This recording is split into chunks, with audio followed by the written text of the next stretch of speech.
Ok, je sais pas ce qu'il y aura à l'image de cette vidéo. Moi j'ai besoin de mon micro, j'ai la flemme de faire un tournage avec mes appareils puisque aucun ne marche, ou alors c'est sur mon portable, mais vous entendiez l'audio, mais le fait est que techniquement j'ai une caméra.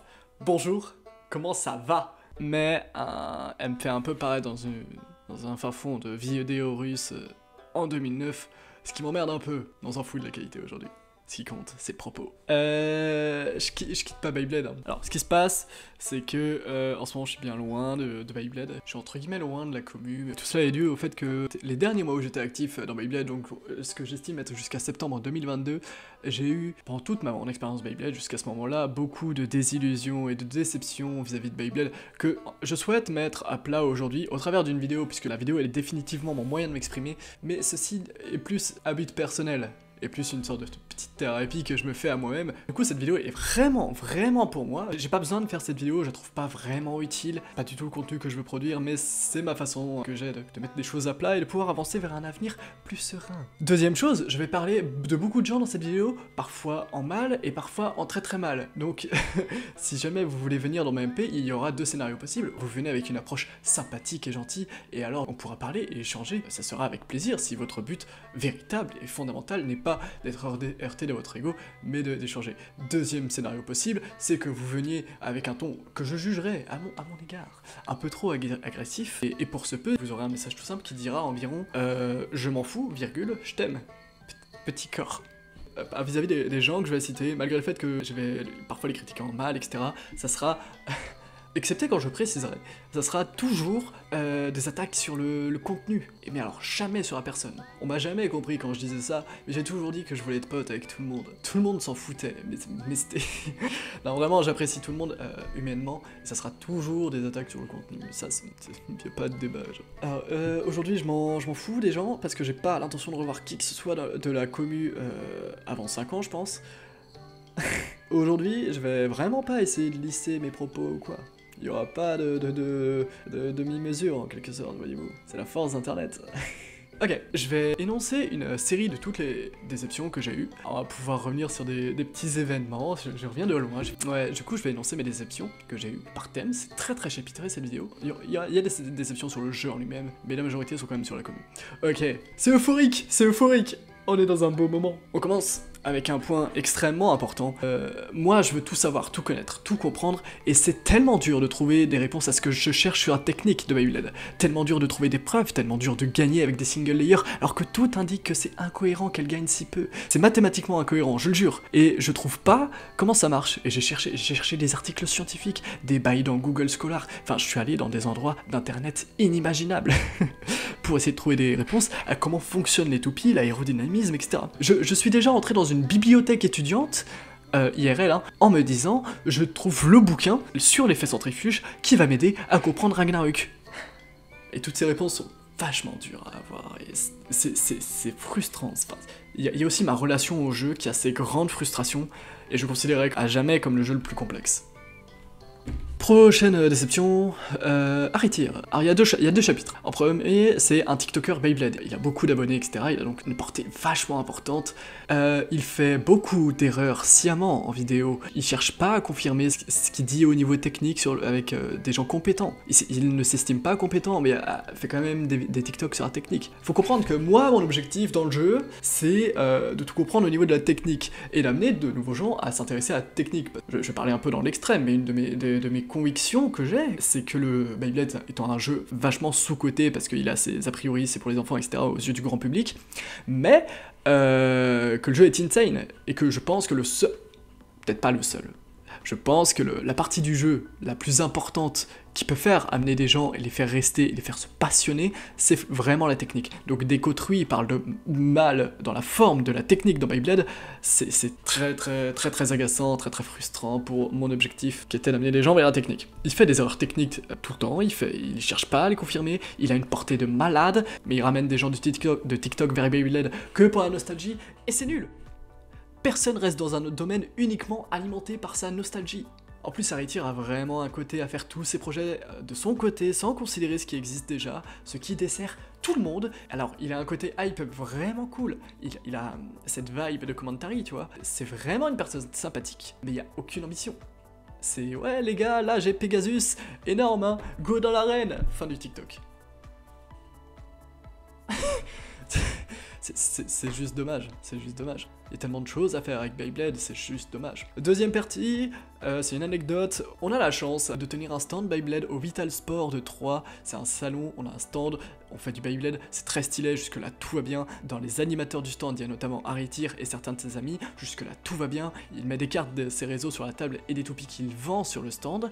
La gérante du stand n'aime pas l'idée. Aritir n'étant pas à côté à ce moment-là, elle les enlève, jusque là tout va bien, jusque-là tout va bien, c'est pas ironique. Aritir revient, voit qu'il n'y a plus ce qu'il avait mis sur la table, avec un message de la gérante qui amenait explicitement à venir parler avec elle, gentiment. Il le prend excessivement mal, se concerte avec ses amis, reprend ses affaires et part sans parler à la gérante. Alors qu'on s'était vraiment organisé pour qu'on gère le stand ensemble le week-end.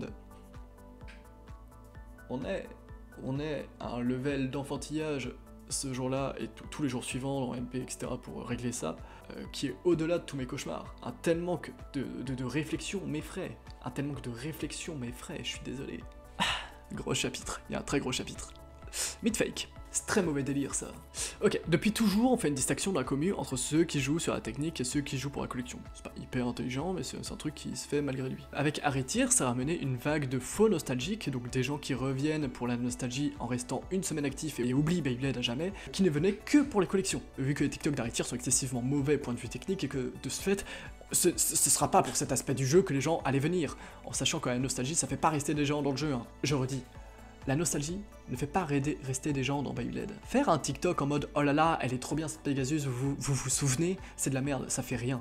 Faire un TikTok où tu pisses dans un violon a psychologiquement plus d'intérêt. Et parmi ces gens que Aritir a ramenés et qui sont restés plus de 3 jours, je veux dire, se trouvaient à 99% de ces gens-là pour la collection seulement, et pour la revente, une dinguerie ça. C'est pas un point de ma vidéo, mais on a eu une vague de gens qui venaient pour faire de la revente dans Beyblade. Je sais pas quel gros connard a dit à tous ces connards qu'il y avait un quelconque marché du Beyblade à se faire, à revendre des MFB pas rares à 20€ net, et c'est pas vrai du tout. Ils raflent les lots de Leboncoin, ils s'achètent des toupies entre eux et pour les revendre entre eux.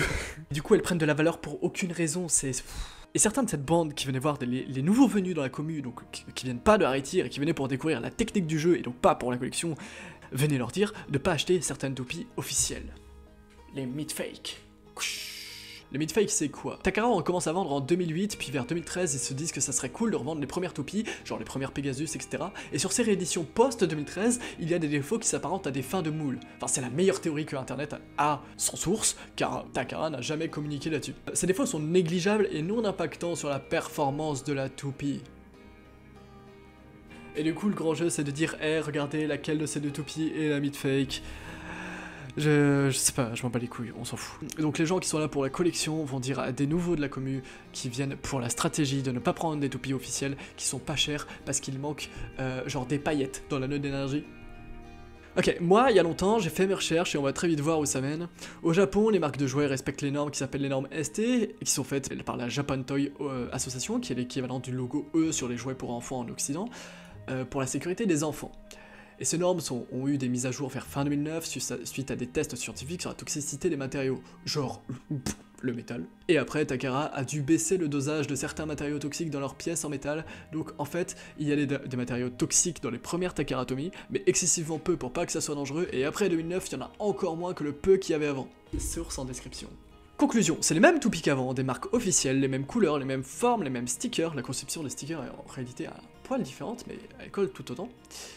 Les mêmes performances, les mêmes poids, mais encore moins toxiques que le peu qu'elles étaient avant. Et alors du coup t'as une ribambelle de sagouins qui sont là en mode non, prends pas cette toupie neuve à 15 balles officielle, prends plutôt cette toupie à 70 balles dans sa boîte en mauvais état parce que... Alors qu'ils savent pas expliquer quel changement ça ferait dans le stadium, ils sont pas là pour la strat, ils connaissent rien, ils savent pas c'est quoi le changement des micro-modifications qu'il y a entre les toupies d'avant et celles-là. Ils veulent que la collecte. Et j'ai beaucoup discuté avec ces gens-là, je me souviens avoir envoyé un MP à un ami en disant mec là, en un mois et demi, j'ai discuté avec 4 mecs qui défendaient fermement qu'il faut prendre des toupies d'origine, je gagnais les 4 débats genre. Je les ai vraiment écoutés, beaucoup, je suis genre vraiment sûr qu'il y a rien. En vrai, il y a un truc, le caoutchouc. Le caoutchouc semble vraiment avoir un problème sur ses rééditions, donc prenez pas El Drago et Destructor. Ça fait une toupie. Mais voilà, tous ces gens qui empêchent le développement normal du jeu et de sa commu, c'est insupportable. Ah là là, je sais pas pourquoi je me courbe ainsi. Nouveau point, All-Star. Sakio, c'était vraiment chouette. Le All-Star, c'est un tournoi public vraiment carré qu'on a fait, et même s'il était public et qu'on a fait beaucoup d'annonces, j'ai envoyé une invitation à tout le monde de la commu. Pense à quelqu'un de la commu, je vais envoyer une invitation. Et c'est là que j'ai pu voir qui était prêt à se bouger et qui restait dans le passé en m'affiliant à des histoires auxquelles j'ai pas participé. Bref, Sakio aussi était investi sur TikTok à une époque et a ramené du monde auquel on s'attendait pas, qui était cool. Et à un moment dans le tournoi, je fais un combat contre un gars qui avait commencé récemment et j'ai perdu. Et je tiens à esquiver une chose qu'on pourrait m'accréditer d'emblée. Je suis pas un mauvais perdant, je suis plus sûr, mais je crois que je jouais même pas sérieusement ce jour-là, vu que j'étais organisateur du tournoi, donc tout va bien de mon côté. Le gars est content, il pop-off, c'est-à-dire qu'il exulte de joie quand il gagne, il crie un coup, ce qui me fait rire, ce qui fait rire tout le monde d'ailleurs. C'était marrant, et il continue de crier, de façon humainement déraisonnable. En vrai, c'est juste ça l'anecdote. La personne était très sympathique, mais c'est là que je me suis dit, ouais, on n'a pas tous les mêmes passions. Parce que je l'ai vraiment ressenti sur l'instant comme une volonté de paraître aux yeux des autres, ce qui a foutre rien à voir avec Beyblade, hein. On peut faire ça avec plein d'autres choses que Beyblade. On n'était pas tous là pour les mêmes raisons, ce qui est badant. Ok, prochain point, c'est Light. Ok, j'explique. Le gars commence Beyblade, il fait des vidéos, devient vite de très loin le youtubeur Beyblade le plus connu, même si ses abonnés sont composés à 99% à cette époque. Déjà, ses vidéos sont blindées d'erreurs, au début de sa chaîne comme à la fin de sa chaîne. Il ne s'agit pas de pas connaître des types de pièces, ça je m'en fous pas mal, même si avec son nombre d'abonnés, il pourrait avoir une conscience morale vis-à-vis de ça, à échelle Beyblade, entendons-nous. Il s'agit surtout qu'il tranche vite sur si une pièce est bonne ou non, malgré sa non-connaissance. C'est classique, je sais, le youtubeur qui vulgarise et l'expert qui s'offusque. À échelle Light, je suis l'expert, j'ai pas de souci à le dire. Mais c'est frustrant parce que tu te dis, mais personne va venir dans ce jeu si stimulant, si tout ce qui est dit est faux en fait. Et quand on lui explique à Light que c'est faux, il dira dans la vidéo suivante qu'il a des haters qui vont lui MP. C'est très mauvais délire. C'est très mauvais délire. Et même dans ces vidéos qui voulaient les plus rigoureuses et scientifiques possibles, les base shitposts ou je sais plus quoi, moi j'ai étudié l'épistémologie, qui est notamment l'étude de ce qui est une preuve, en son sens justement le plus rigoureux et scientifique possible, savoir comment on prouve un fait, et ces vidéos pour prouver des trucs Beyblade couvraient si peu de théories et avaient des conclusions si tranchées en même temps, c'est un désastre. Sa vidéo sur Flugel, c'est un malade d'avoir sorti ça, genre. Je suis si investi. Après, il démarre un formidable projet qui est son jeu de toupies. Il devient vraiment bon dans la science des toupies et sort un stadium, puis des toupies fabriquées lui-même qui sont géniales. Enfin, je les ai pas testées et je retrouve 1 milliard de défauts point de vue technique, mais on s'en fout, c'est pas le sujet. Le souci étant qu'il n'a jamais su vendre ses produits en vidéo sans prendre Beyblade pour comparer et dire que c'était de la merde. Peut-être j'ai mal expliqué. Pour vendre son produit, qui était les toupies performance, il ne savait pas quoi faire d'autre en vidéo que montrer sa toupie et prendre une Beyblade à côté et dire « Regardez, Beyblade c'est de la merde à côté ». Il a jamais su faire autrement. Alors que c'est pas comparable. C'est une phrase de con comme ça, mais c'est vraiment pas comparable. Ces toupies sont faites pour tourner le plus longtemps possible dans son stadium qui est géant, et les Beyblades sont des toupies faites pour le combat qui sont modifiables et faites pour des artifices et des explosions en quelque sorte. Et toutes ces futures vidéos où il continuait d'ouvrir des Beyblades, il les testait dans son stadium géant. Il était là, en mode « Oh là là, je fais des toupies incroyables !» Optimisé pour la performance de fou, j'ai tout étudié dessus, j'ai passé 2 ans sur la conceptualisation de ce stadium, mais je comprends pas pourquoi 2 toupies grandes comme ça, dans un stadium grand comme ça, c'est pas ouf à regarder, ça se touche jamais, c'est très bizarre. Bon, après des années à patauger sur YouTube et à faire une cagnotte qui a malheureusement pas fonctionné et qu'il a accusé ses abonnés, qui sont toujours des enfants d'ailleurs, de ne pas avoir donné d'argent, j'ai compris que ce gars relevait désormais plus du gag qu'autre chose à présent. C'est très méchant, hein, mais lisez ce qu'il a écrit, c'est vraiment triste que quelqu'un avec autant d'influence ait fait autant de merde avec Beyblade pendant autant de temps. Toute la hype qu'il essayait d'apporter était forcément éphémère, c'est vraiment du gâchis, c'est vraiment du gâchis. Prochain point, Storm. Storm. Prochain point, chaîne YouTube. Je rappelle mon laïus sur le fait que j'attaque pas des personnes, et je rappelle qu'aujourd'hui j'hésite pas à dire si vous avez été con un jour, je l'ai fait à l'instant avec Light, et je n'aurais pas besoin de le faire ici. Je n'attaque pas les personnes. Alright. Les chaînes YouTube Beyblade qui concernent donc les chaînes importantes, mais également le reste de YouTube FR, et j'ai beaucoup fouillé. Si je puis mettre une preuve, c'est que régulièrement, je tapais tous ces mots. Là, j'ai fait du ménage dans les mots-clés parce que ça prenait un peu trop de temps. 20 mots-clés différents dans la barre de recherche YouTube pour trouver toutes les vidéos françaises qui pouvaient être faites avec du Beyblade. Et je faisais ça genre toutes les 2 semaines max. Donc, il y a eu, je pense, 2 ans où j'ai loupé strictement rien qui se faisait sur le YouTube Beyblade français. Donc, je parle également des petites chaînes. Ok, le défaut c'est que les vidéos sont les mêmes depuis des années, la moindre amélioration ou changement est acclamé alors qu'il devrait être la norme. Pendant longtemps nous n'avons pas eu juste de la HD. Les gens présentent des pièces de façon morbide, impersonnelle et font des combats contre les 2 dernières toupies en date, en stock, en fucking stock. On joue à un jeu dont la spécificité principale est la personnalisation des toupies. Des Beyblades qui ne se personnalisent pas, vous savez comment ça s'appelle? Des toupies. Et dans la majorité des vidéos faites sur ce jeu, aucune toupie n'est modifiée. Tous les tests sont en combo stock, j'acclame les battles qui sont des combos pas en stock, et je comprends pas pourquoi c'est si rare. Ça rattache tellement le jeu à l'animé, on devient tellement dépendant de la marque, on n'ose aucune personnalité du jeu à montrer aux gens, à montrer au grand public. Les gens pensent que Beyblade c'est attaché à l'animé parce que c'est les mêmes toupies que l'animé, alors que tant qu'il n'y aura pas de combo, il n'y a aucun moyen que quiconque puisse voir par lui-même qu'il y a de la technique là-dedans. Il y a des moyens, mais c'est quand même gâcher un très bon moyen. Rien à voir, une anecdote. Dans le YouTube cinéma, pendant le confinement, il n'y avait pas de cinéma. Et on a assisté à tous les youtubeurs ciné qui allaient devoir trouver du contenu à faire sans qu'on leur en donne du contenu cinéma. Donc on a vu d'un côté Durandal qui se faisait la filmographie de Stanley Kubrick en s'incrustant dans ses films sur fond vert pour justifier le propos, et de l'autre côté on a eu des « Ok, je regarde le Loup de Wall Street en mangeant un burger à chaque fois que quelqu'un dit fuck ». Je suis très déçu que Beyblade X sorte si tôt. J'aurais adoré voir certains Beytubers en particulier dans ce moment de vide entre 2 générations où t'as plus de marques qui leur donnent des toupies à présenter. Ok, on a fait une rétrospective de la génération, on a fait une rétrospective des systèmes, de l'animé peut-être, et après? Ça aurait été formidable de voir ce après. J'aurais beaucoup aimé voir ça. Bref, tout ça c'est à mes yeux un manque d'ambition qui énerve et qui est gâché. Voilà. TikTok. J'ai fait un TikTok il y a 2 ans, j'ai atteint 40 000 abonnés, puis j'ai arrêté parce que c'est pas mal nul TikTok. Je travaillais tellement mes vidéos, j'ai tellement étudié les codes de TikTok, j'ai appris énormément, c'était marrant. Et t'as des youtubeurs Beyblade, en voyant ça, qui sont venus mettre leur Bey Battle de YouTube sur TikTok en format horizontal. Bah ça marchait pas. Oh, c'était marrant, c'était rigolo. Je rigole, mais c'est vraiment lunaire de voir des gens oser penser que ça va être facile parce que... Je suis navré, j'ai ressenti ainsi, et parce que je l'ai fait avant, alors que j'ai taffé, personne ne saura combien, j'ai taffé le rythme de mes vidéos, tant c'est inimaginablement essentiel sur TikTok. Les défauts des marques de Beyblade. Ok, 2 défauts aux marques que j'ai à faire, 3 je crois, si. En premier, t'as toutes les toupies qui sont inaccessibles, t'as un nombre de bails rares de random boosters qui valent 150 balles, c'est un tractard. Tu peux pas acheter toutes les toupies, personne peut être compétent dans la technique avec ce monde, en fait. Et en deuxième, t'as un design des toupies pour enfants, un animé pour enfants, et un système aussi complexe que le système DB. Personne comprend le public visé, en fait. Pardon, c'est peut-être pas clair, je considère le système DB trop complexe pour un enfant. C'est quoi, c'est 8-13 ans, Beyblade, peut-être 8-11 ans, faut y aller quand même. Le fait qu'il passe plus de 5 minutes sur ces 3 premières toupies à échanger les pièces s'ils veulent faire, c'est un frein. Et je reproche aussi aux marques d'avoir jamais tenté de viser un autre public. Et il n'y a jamais le 1 soutien des marques quand quelqu'un tente quelque chose de mature avec le jeu. Troisième défaut, l'équilibre de jeu, notamment avec les drivers dash, mais je vais pas trop en parler ici. Et ouais, du coup ces rares défauts des marques sont très freinants dans la motivation des joueurs et de moi-même. Dans ma motivation en fait, je dois parler pour moi-même aujourd'hui. Point suivant, on va renverser la vapeur, les gens qui n'ont pas confiance en les marques. Ça fait 3 erreurs pour les marques. Tout le reste est bien.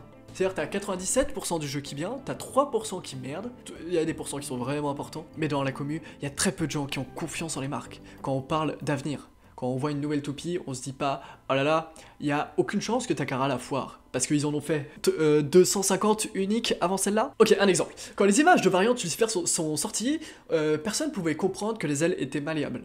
Parce qu'on l'avait qu'en photo. Et beaucoup de gens, en pensant que les ailes étaient dures, étaient en mode mais ils sont bêtes, Takara, ils sont trop cons, ça va se casser les ailes. Bien joué! Bien joué! C'est énorme! C'est... Waouh! Est-ce que vous avez vu ce mec? Putain, bien joué! Ils savent! Ils peuvent que savoir. C'est l'exemple le plus flagrant que j'ai, mais il y en avait milliards d'autres où je me disais juste que personne croyait en les concepteurs derrière, alors qu'ils sortent de la haute qualité depuis 20 ans. C'est insane. Et c'est vraiment dans ces moments que je me dis, mais je suis vraiment le seul à aimer les marques qui nous offrent ce jeu incroyable. C'est un manque de respect, genre. Point suivant, on a Lenan et JDG et tous ces youtubeurs qui ont un jour décidé de porter un moment sur Beyblade pour se foutre de la gueule. Pour ceux qui savent pas, Lenan a fait le jeu Wii de Beyblade une fois en gueulant ouais les Beyblades tout le long. Les Beyblades, le Beyblade, je sais pas faire ça, pardon. Et la rediff live de son gameplay a pour description YouTube un truc qui ressemble à je sais qu'il y a des gens qui aiment Beyblade et je m'en fous, c'est un jeu de débile. Et JDG qui a fait beaucoup moins d'attaques directes, mais beaucoup plus d'arguments je veux dire, mais vous connaissez le achète ma merde. Ce qui est fun, hein, ce qui est fun. Mais personne de la commu a reçu un jour un MP ou quoi pour demander des infos juste pour vérifier que c'était bien juste tirer une toupie, le jeu. C'est chiant ce manque de considération, c'est chiant. Prochain point, TPK, de façon très claire et explicite. Hein. TPK a fait infiniment plus de bien à Beyblade que de mal. Infiniment. Malheureusement, je suis là pour parler que du mal aujourd'hui. TPK, quand il faisait des battles en live, TPK avait la même vibe qu'Aritir, inventait pas mal de choses sur la technique qu'il faut corriger après. C'est insupportable quand les gens qui ont de la portée comme ça pourraient juste faire un effort. Après, quand je corrigeais, il était en mode ok, d'accord, pardon, mais voilà, mes zombies. Prochain point, les personnes dans le salon lien de Toupie sur le serveur. J'ai passé des années à trouver des liens pour acheter des Beyblades sur internet. Et c'est rare aujourd'hui que quelqu'un ait une personne demandant « Bonjour, je cherchais Toupie SVP maintenant que je le fais plus ». Et aussi autre chose récente, c'est qu'une partie de ce salon est désormais dédiée à montrer comment on se fait insulter et comment on insulte en retour les mauvais revendeurs Vinted. Pas mal badant, le non-respect mutuel genre. Je suis le seul humain à vouloir être gentil. C'est ma thérapie aujourd'hui, hein, j'ai dit. Hasbro. On va parler d'Hasbro. Hasbro les gars. Personne fait d'effort avec Hasbro. Ça part de nulle part pour arriver sur rien. C'est une référence. La matière est moins bien. C'est pas vrai, la matière est plus malléable, donc vous avez encore moins de chances de casser des pièces. C'est des pentes au lieu des dents. On s'en fout, on peut aussi faire des gimmicks avec des pentes. Je sais pas pourquoi vous pensez que c'est pas possible. Et Hasbro l'a fait. Les lanceurs sont moins bien, niveau puissance c'est pas vrai, niveau prise en main c'est pour des mains d'enfants, je suis d'accord c'est pas ouf. Mais les Takara marchent aussi sur les Hasbro. Y a pas de métal. Déjà la majorité des gens savent pas ce qui change fondamentalement une fois dans le stadium, quand il y a plus ou moins de poids, donc ne savent pas expliquer en quoi ça serait un défaut de dire qu'il n'y a pas de métal. J'ai entendu dire que ça faisait moins luxueux une fois, mais vous êtes des pourris gâtés. Ça diminue l'attaque, sauf que l'attaque se fait pas que par le poids, il y a aussi de l'attaque qui se fait par la vitesse de la toupie, c'est pas le poids qui fait le type attaque. Y a pas les gimmicks sur les Hasbro, ce qui est scientifiquement passionnant puisqu'on a désormais un layer témoin sans gimmick pour tester l'intérêt de ce dernier en sa version Takara, mais je suis le seul à avoir ce genre de trip. Mais surtout vous avez déjà observé le driver, tous les gimmicks que Takara n'a pas, les hypersphères ont des pointes obèses et c'est toutes les mêmes. C'est une question d'habitude, si toutes les toupies avaient des pointes obèses ça aurait jamais choqué personne. Est-ce que c'est toutes les mêmes? Avez-vous observé les stadiums hypersphères? Toute la surface obèse de la pointe passe à un moment en contact avec le stadium. Je comprends que par rapport à ce qu'on connaît, les changements paraissent moindres, et ils le sont visuellement, mais dans un stadium hypersphère, le moindre changement d'incurvation de la pointe a son importance. Dans ce stadium, les détails sont plus fins, mais énormément plus influents. Dynamite Battle en version Hasbro, j'ai oublié le nom. Observez les pointes Hasbro, les pointes ont des gimmicks qui sont extraordinaires, les Takara auraient jamais sorti chez eux, car Takara font leurs gimmicks sur les layers et Hasbro sur les pointes. Qui a déduit ça? Oh putain de merde. Qui a pu déduire ça? Peut-être si on prenait genre deux Hasbro et deux Takara à côté. Trop dur. Trop dur. Et tout ce manque de considération d'Hasbro est vraiment démesuré et révoltante. C'est des toupies. C'est des toupies. Je vois pas comment des toupies autant physiquement similaires à sa version Takara peut autant offusquer des gens et se dire que c'est autant différent. Elles sont pareilles sur 80% des points. Enfin, je veux dire, ça serait possible qu'Hasbro sorte des toupies fat comme ça et le stadium se fasse trouer par les pointes, genre. Non, c'est les mêmes toupies, c'est les mêmes toupies. Prochain point, les gens qui se sentent agressés quand je débat. Parfois, quand je parle de Beyblade avec quelqu'un et que je suis pas d'accord, on débat, c'est passionnant, enfin moi je trouve, et à la fin, la personne avec qui je débattais dit parfois mais j'ai l'impression qu'on s'engueule, alors que j'étais très heureux de débattre moi. Je sais pas s'ils sont particulièrement jeunes et savent pas reconnaître quand on n'est pas d'accord et chill ou en colère, et j'ai suite à ça beaucoup de mal à retourner parler de Beyblade sans risquer de blesser autrui, ce qui est une vraie peur dans ma vie de blesser autrui. Prochain point, ceux qui trouvent pas le serveur de Beyblade Espace. Il est arrivé que des gens connaissent l'existence du serveur, puis arrivent un jour sur le serveur en disant « Oh là là, heureusement qu'on m'a envoyé le lien, j'aurais jamais trouvé autrement !» Alors que genre...